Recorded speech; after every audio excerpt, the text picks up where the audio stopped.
Nobody could tell how long she'd been lying there, half buried in dust, wrapped in tatters, looking less like a living soul than something dug up from the earth. Elias Ward almost rode right past her. He wasn't a man who went chasing ghosts. He almost didn't stop. And if he hadn't, she'd have been nothing more than another secret swallowed by the prairie wind. But fate had already taken everything Elias once prayed for. His wife, his boy, his purpose. He didn't pray anymore. He mended fence wire. He patrolled his land's edges. He stayed clear of towns and people's troubles. Yet that afternoon, something gnawed at him. The sky was blistering. The air pressed heavy. The wind blew hot but carried no bird call, no rustle, only silence. The kind of silence that worms into a man's bones. That's when he saw it near the tree line, a shape that didn't belong. At first glance, just a rubbish heap. Old bedding. Maybe scraps dropped from a wagon. But his horse reared, snorted, and refused to go closer. Elias climbed down, boots crunching dry dirt. The stench hit before the sight did.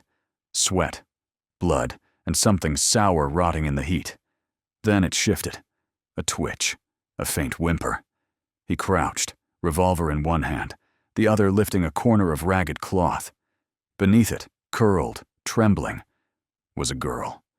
She couldn't have been more than 20. One eye swollen nearly shut, lips split, dress shredded. Dirt seemed carved into her skin. She looked through him as though he wasn't there. "Please, don't touch me." The words rasped, dry and broken, sharper than any blade. Elias didn't answer, didn't recoil, just studied her. The bruises, the ribs straining under her skin, her fingers clenched tight to the filthy cloth, as if it were her last defense. He could have left her. No one would know. No one would judge. But he didn't. He shrugged off his coat, wrapped it around her shivering frame, and lifted her into his arms. She didn't resist, didn't cry, just collapsed against him like a shattered thing, far past screaming.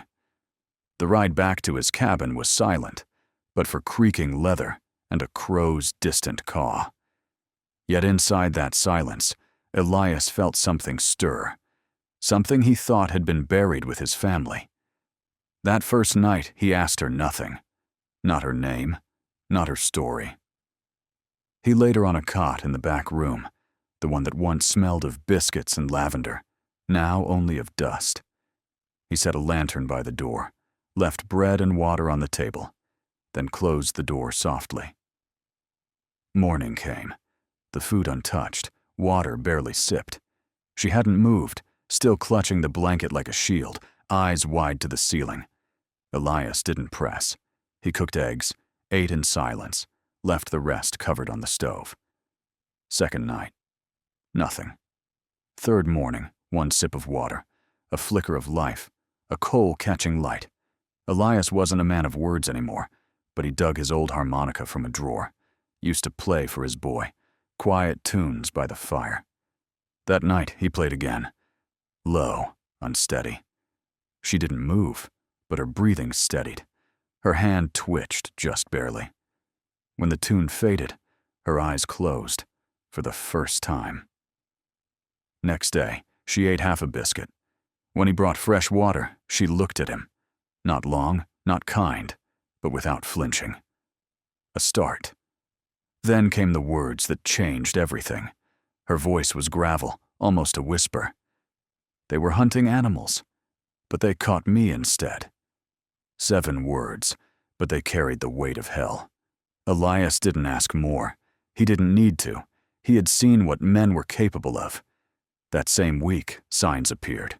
Boot prints near the barn that weren't his. Wire cut on the fence line. A crow nailed to his post, hanging by its feet. A warning. One evening, he glimpsed a figure on the ridge, watching. When he went for his rifle, it vanished. The next morning, his dog lay dead, poisoned. She didn't weep, only sat rigid in the rocker, whispering, "They know I'm here." Elias said nothing. He sharpened the axe, cleaned the rifle, rode into town to see the sheriff, a war comrade he trusted. They spread word, but out here, law crawled slow. Too slow. So Elias stacked the fire high that night, kept his rifle across his lap, eyes fixed on the door. Because a man living this far out learns one truth quick. If you wait on the law to save you, best be waiting on a coffin too. It came after sunset. Sky still glowing orange, shadows stretching bold. Elias was splitting kindling when he heard it.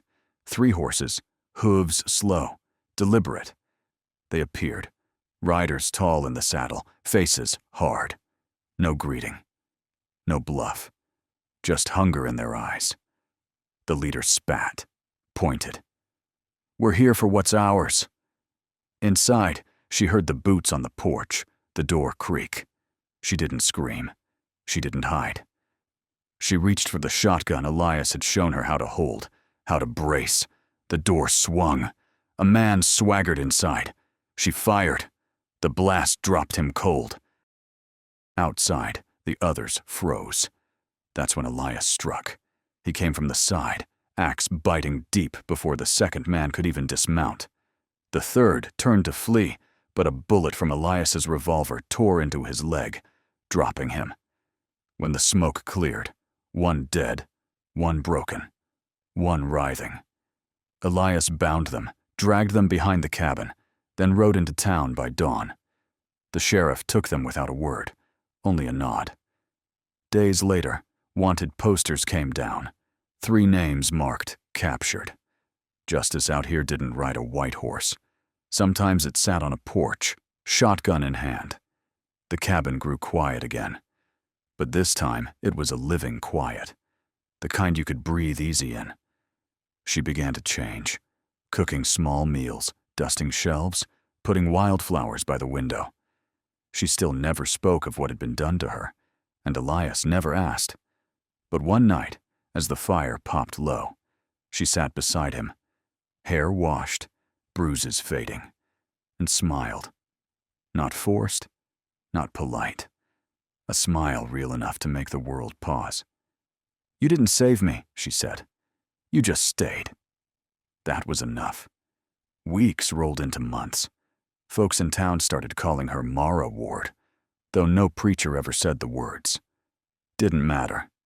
Out here, names come from who you stand beside, and every day she chose him. Funny, how a broken girl and a broken man built something whole. Makes you wonder how many souls out there just need someone who won't walk away. And if you're still here, leaning into this tale, think on that. Have you ever stayed when it would have been easier to leave? Or, maybe more important, has someone ever stayed for you